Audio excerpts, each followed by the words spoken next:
Hello and welcome to this week's Breaking Barriers. So we're back for series 3 with the wonderful Sarah McKay, who we did have a little technical blip with last time. So you've had a taster of what's to come already, and we're here with the full session. So Sarah and I have worked together.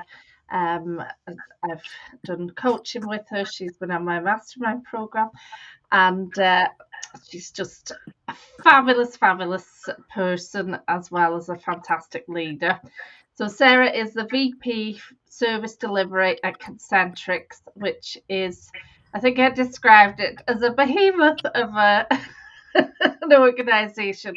It's one of those companies that just keeps growing and growing and growing, and we'll hear about her path there. She's had 25 years industry experience driving operational performance and developing the EMEA ESG strategy and creating a vision for their home working practice.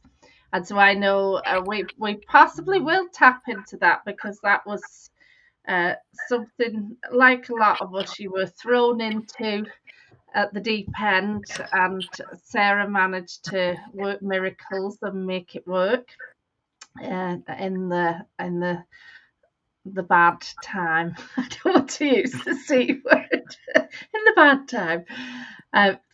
Sarah is all about delivering successful outcomes for people and for clients, and Concentrix clients. And over her career, she's worked with a diverse set of clients, from telecoms to technology and networking to financial services and retail, and has a passion for exceptional delivery. You really do. Like, I think that's a hallmark of your style and leadership. Um, it's your responsibility to deliver a business plan that ensures we add value to our clients' business and create a culture that supports and develops our staff. She's all about effective change management, strong performance management, and she truly has honed an inclusive leadership style to ensure that results are delivered consistently and that a coaching and development culture is firmly embedded. And I think that sums you up completely. Like, it's that balance between performance and people, and it's something you do really well. You understand that to get the performance, it's all about how you engage with and connect with people. So we will be hearing lots about that and much more. Lovely to have you, Sarah. How are you doing today? Thank you. I am good. I'm now nervous that I can live up to that introduction she made. Oh, she will. She will. You will. Don't even sweat that. So, thinking about then, you've you you started out in a much smaller organization. So tell us a bit about your story, and you maybe want to start before the world of work, and how did you get to today? So my story, I suppose, started when I went to university, or before I went to university, when I was at school, and I decided, for no good reason, that I wanted to be a lawyer and that I wanted to be a solicitor specifically. And I worked and I got my GCSEs and I got my A levels and I got into Queen's to do law, and everything went to plan, except until I got to Queen's and realised that I really didn't enjoy law at all. It wasn't what I expected it to be. And there were parts of it I really enjoyed, but they were not the parts that would lead to any sort of employment. So I suppose I had a mini crisis at that stage where I thought, I actually don't know what I want to do, because from the age of 14, 15, this is what I wanted to be, and now I've got here, I don't like it. So I finished my law degree and I graduated, and I had no plan. And my choices were, well, either in this summer I go on the dole and sit about and do nothing, or I get a job until I figure out what the plan is. And I got a job in the BT Contact Centre on the Apollo Road, where your lovely husband worked as well. And I started working in BT telemarketing just to get money and keep me ticking over. But while I was there, I actually started to see that there were other career options, career opportunities, and that the area of leadership and business was something that I hadn't given any thought to, or it was a whole world that I didn't know anything about. So within that environment, I was given so many opportunities to progress and develop my career and try different things out. And I started my management journey in that BT contact center, which then became HCL. So I took loads of different jobs. I was a team leader, I was a coach, I did a bit of training, I did a secondment into business development, I worked in workforce management, and just kind of by a very zigzag path, worked my way up through the business. I'm going to interrupt you there a wee second, because I think that's what's interesting is I remember that sort of time, and contact centres were a new thing, really, and a lot of us didn't know what to make of them, and they had a bit of a reputation for being maybe not the nicest places to work. So how did you navigate that part? Well, I think I was lucky because I started in a BT contact centre, and for BT, they consider contact centres strategic at the time. So there was a lot of effort and investment put in and strong management and really experienced management. So I learned from some really incredible people. And it wasn't, I think contact centres had the reputation of, the kind of outbound telemarketing centres where people were trying to scam you out of your money, and that was kind of the reputation that it had at the time. And this was very different, so it was very high standards. We were tasked to do a good job each and every day, and we had good fun. And you'll remember when Dave and I started, we were all the same age, we were all leaving university, this was all of our first jobs, and we did carry on outside of work. We did go out a lot. We did have a lot of good fun, but we made a lot of really good friends, and we had fun when we were in work. So it kind of made it a lot easier to settle into those leadership roles when you were doing it with friends, which is really what we felt we were doing. And all of those, I would still be in contact with a lot of those people who were starting their careers at the same time, and have all made and done brilliant and amazing things, which is just super to see, and is a great network and a great set of connections to have. But yeah, it all felt very new. It was all very tech savvy. It was all, we're setting the way, we're deciding what way things will be done. So it definitely was very exciting. And I think because it was new and because we were all so young, we were all that bit braver to take those next steps and go, yeah, I'll do that. Yeah, okay, I'll give that a go. I'm sure I'll be brilliant at it, which, kind of is the confidence of youth. So, it was, and so it was really exciting. From BT or HCL to GEM was probably was that a move, or what happened there? Yeah, so when I moved from HCL into GEM, it was different because GEM were a locally owned company. I was working for the man who owned the company. So, there was a kind of different level of investment there. But we were working across a number of different clients. We had responsibility across a number of different industries. So that was a whole load of new things that I needed to learn. And Philip placed a lot of trust in us, so he told us what needed to happen and then trusted us to go away and get it done, which when I think back to the age of the leadership team in GEM, that was a big deal. He trusted me in my early 30s to take the business, own the clients, do the right thing, get the results, and deliver to the financials. So it was hard work, and it was pressurized and it was stressful, but in that period of time, I don't think I have ever learned as much in such a short period of time as I did, while working for GEM, because you just had to get on with it. And we were a small team, so you had to do all the jobs, and it didn't matter whether, your title was operations or HR or recruitment or whatever. whatever needed done, you got in and you got it done, which in retrospect was a huge privilege, because then you just had to learn all that stuff. Your answer couldn't be, well, I've never done that before, so I don't know how. Your answer was, okay. And then you had to go and figure out how to make the rest of it happen.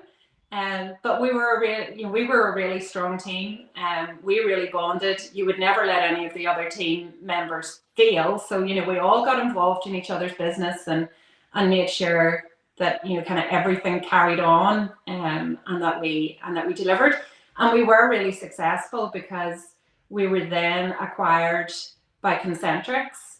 So the fact that we were able to get the business to the point that it was purchase ready, and then that it was an attractive proposition for Concentrix, was a great milestone for us all as well. So, that was another learning exercise, was going through that acquisition process and all of the due diligence, and all of the admin and bureaucracy that sits around that. So, that was another really key learning path for me as part of that. And now, so GEM, how many people were in GEM? At the time we moved in, there would have been about maybe 1,200 people in GEM. And how many are in Concentrix? Well, when 11 years ago, when we joined the Concentrix family, there was about 8,000. And in the course of the last 11 years, we've now grown to about 440,000. So the organization is very different to the one that we joined all those years ago. But I think we've grown through successful relationships and grown our relationships with our clients. But we've also grown by acquisitions. So, although I would tell people I've worked for Concentrix for 18 years, really and truly, I've worked for 7 different companies, because each one of those major acquisitions has substantially changed the organization, our capabilities, the sort of work that we do, the type of clients that we have. So, although my paycheck has come from the same client or the same employer all of the time, it's been a very different world of work throughout those 18 years, which is probably what's kept me there, because I haven't needed to move anywhere else. I've been able to learn and grow within the same organization. And so how's that changed you as a person and as a leader, do you think, going through? Because I mean, that's a dramatic difference from like 1,200 to 450,000. It just is mind-blowing. Yeah, I suppose it has changed some things and not changed other things, because the job that I do, the job that I feel that I do, is I look after the people that I'm responsible for, and I deliver results. And that's been the same throughout, right? So that hasn't changed. The number of people that I've managed has potentially changed, so the hierarchy, and the fact that I've gone from managing 1,000 people to, when I looked after the Ireland region, managing about 7,000 people, that's changed. But how I go about that day to day hasn't fundamentally changed.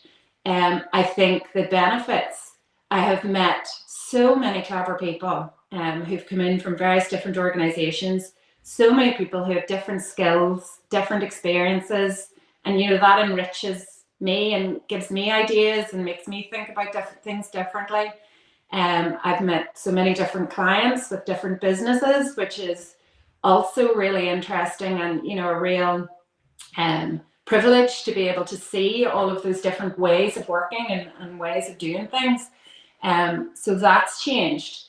But fundamentally, I like talking to people, understanding people, helping them be successful, coaching them, and getting results. And that is still the job that I do today.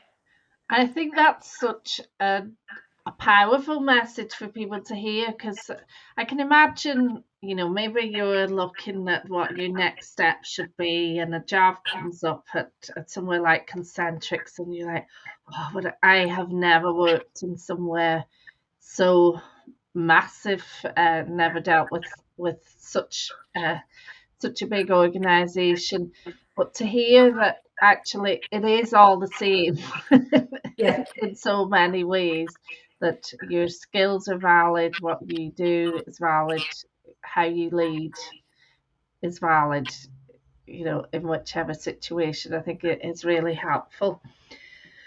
So, what would you say then have been some of the biggest challenges or toughest lessons you've learned along the way?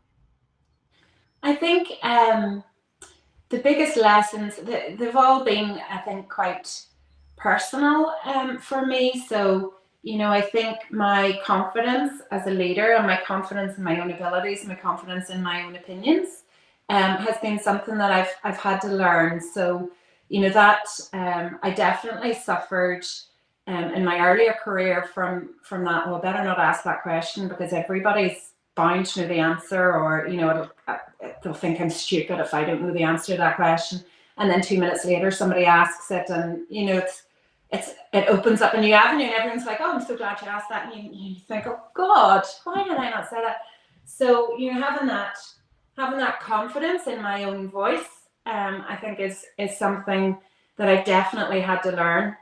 And also in my earlier career, I think I was very guilty of looking at somebody else who was successful and thinking, well, that's what I need to be, and almost trying to replicate that.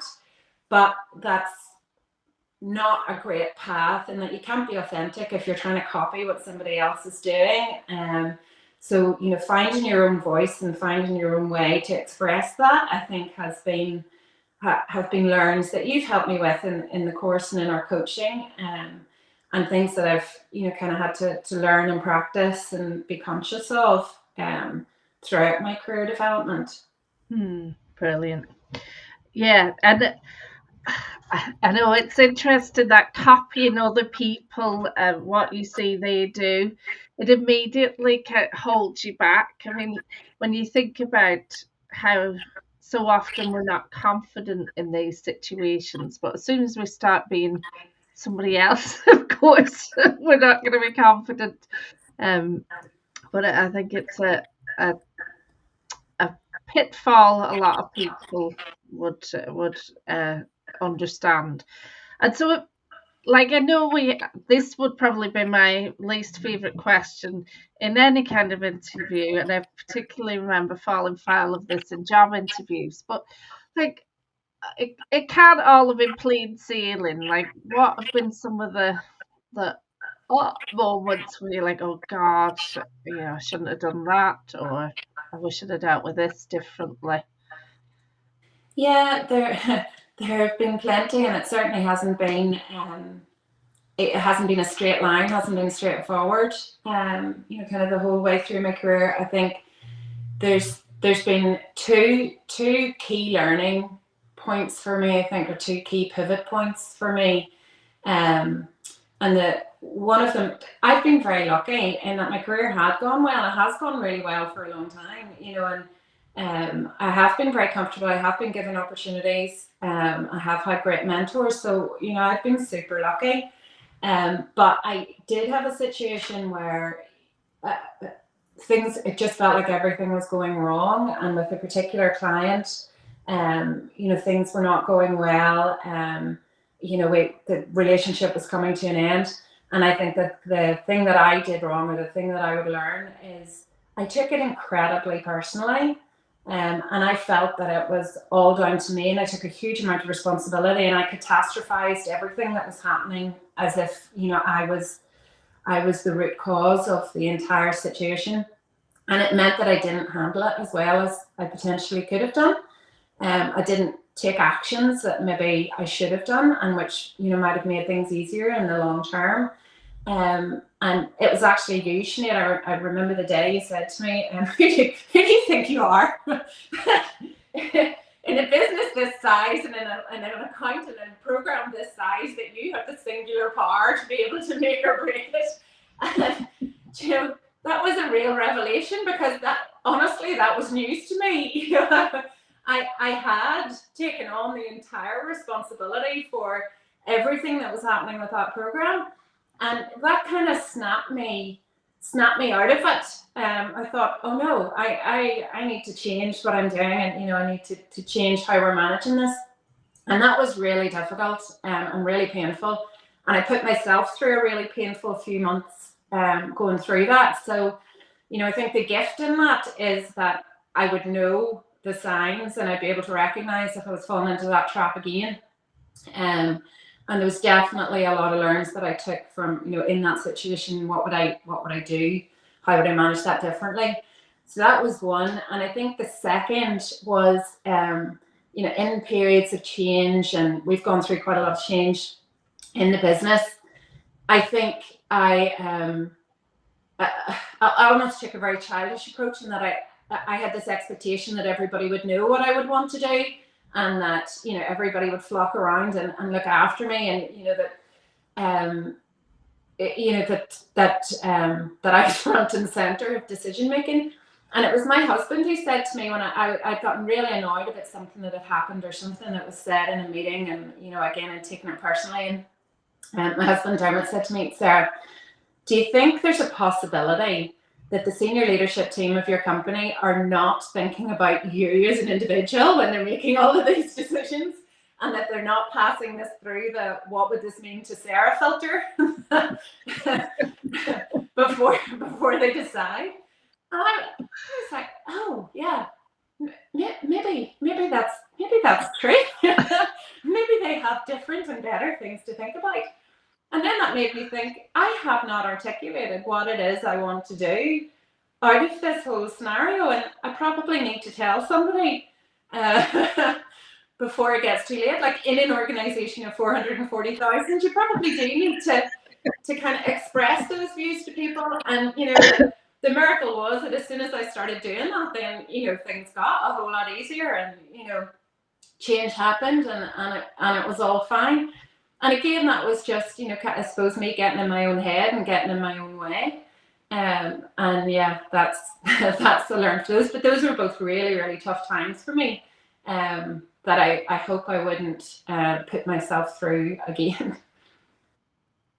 I love you. You can laugh at them now, and isn't it funny, with the benefit of hindsight, we can recognise how ridiculous our thinking is, and when we get stuck in that spiral of thought. And it wouldn't be like me to just say very bluntly how it is.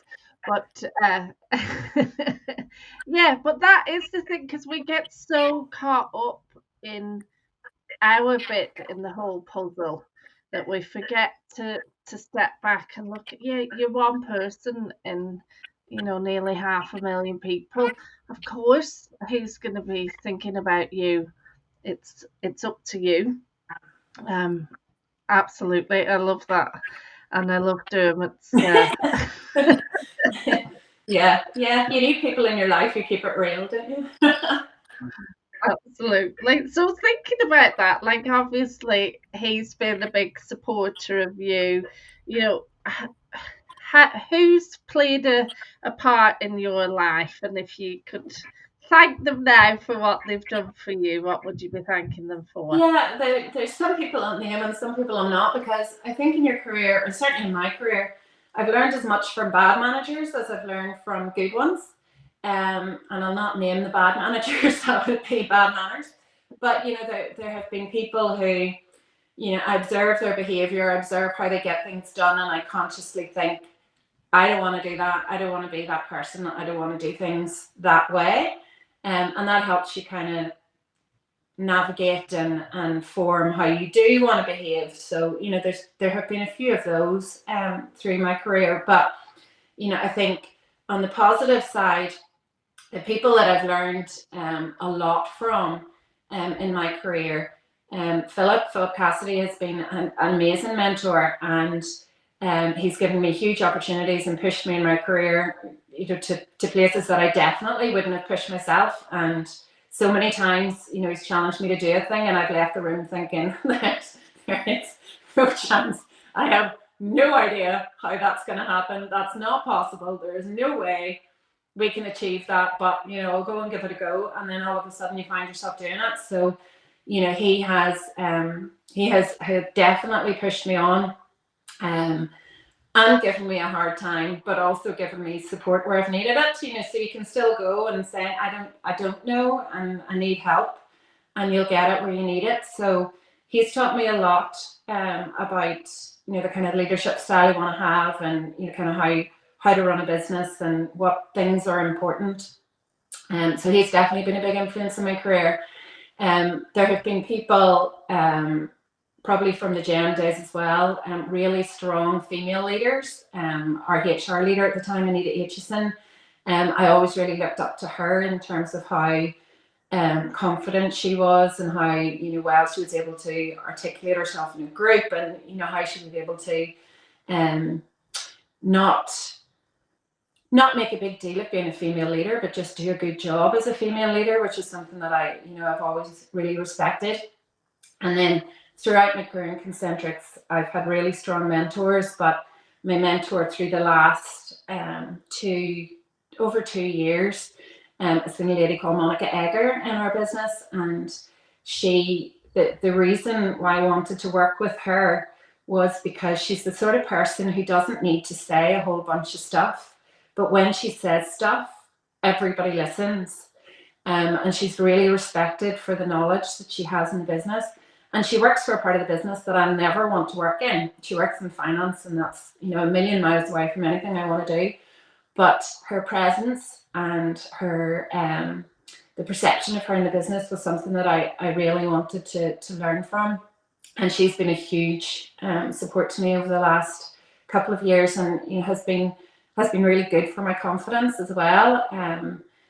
Just understanding kind of how to have that voice, and how sometimes not fit that urge to say things to be noticed is not necessarily a good thing, but just waiting to your moment till you can say something that is useful and contributes to the conversation is a better approach.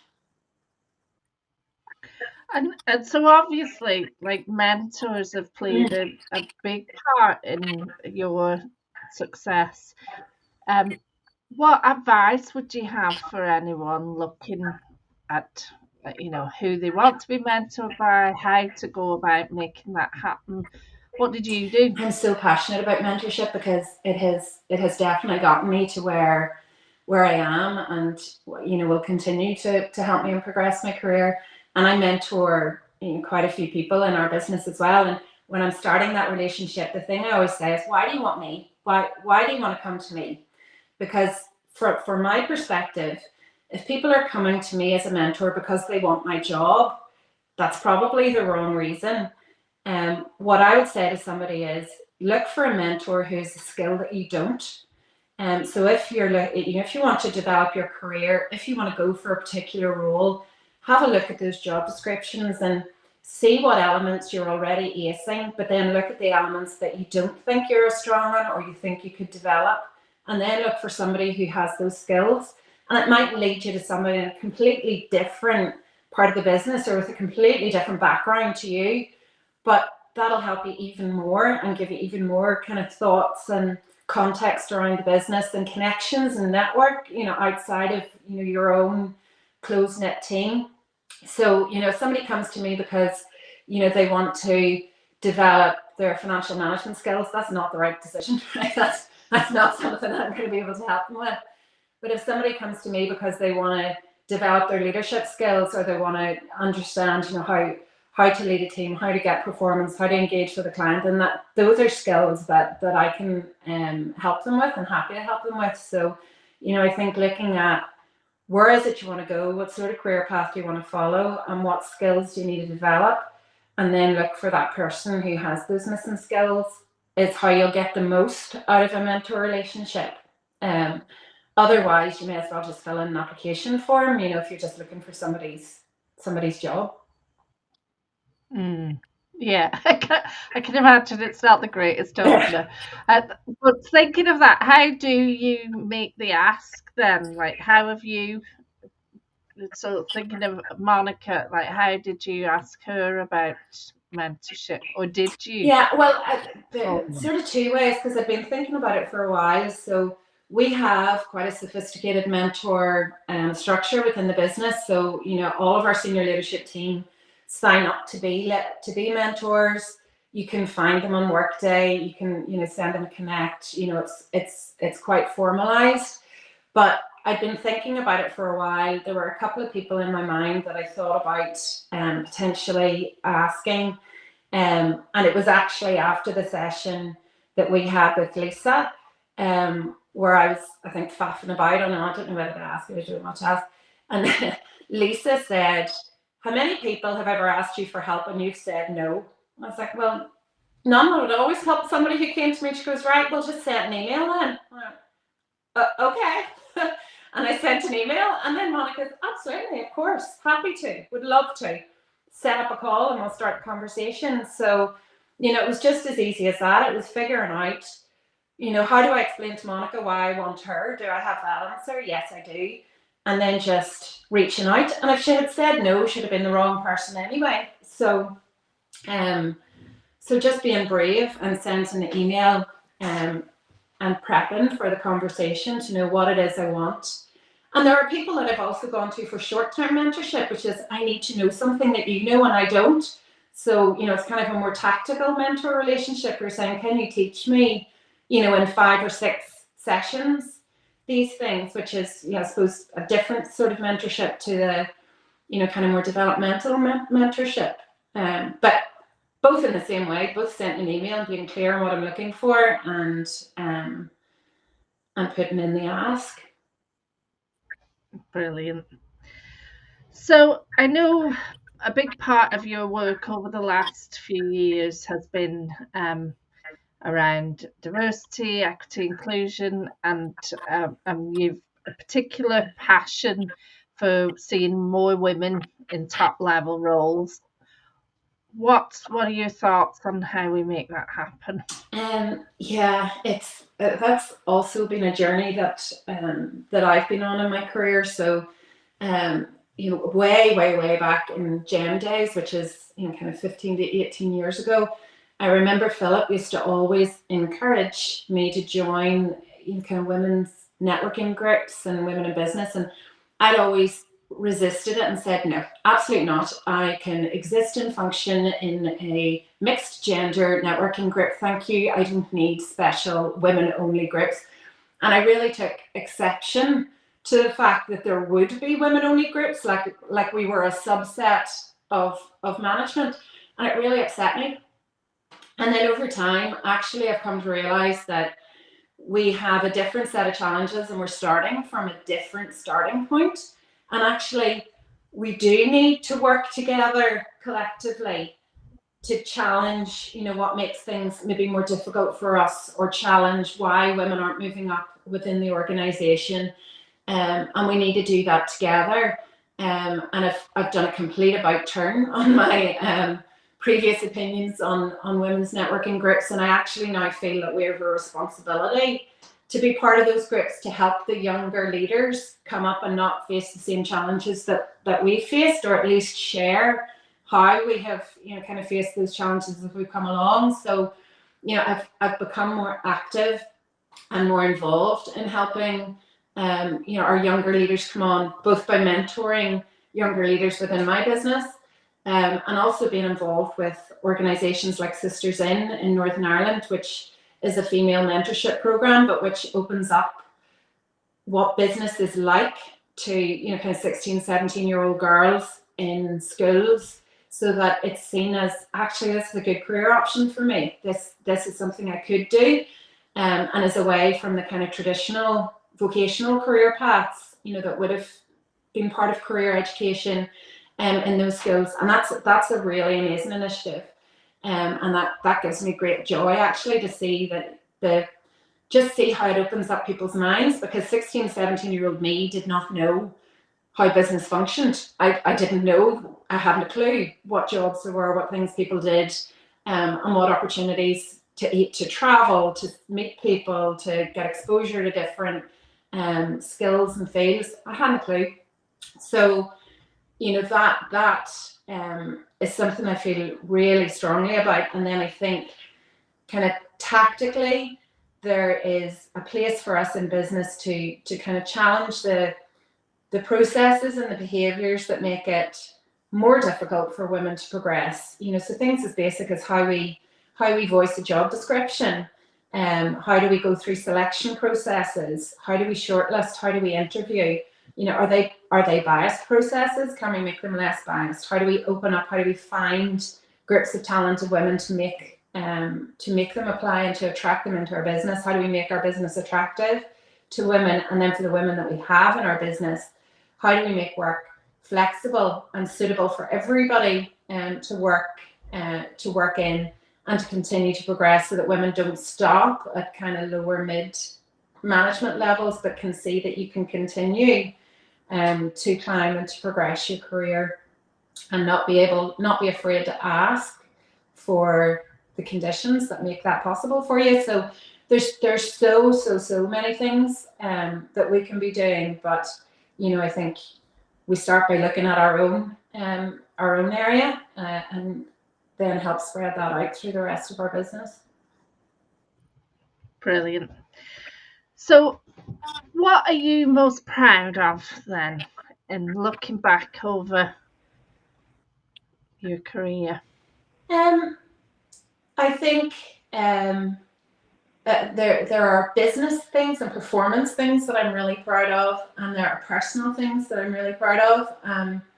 I think business-wise, the thing that I get most emotional about is kind of how we manage the business through the COVID time period, which was horrendous for everybody.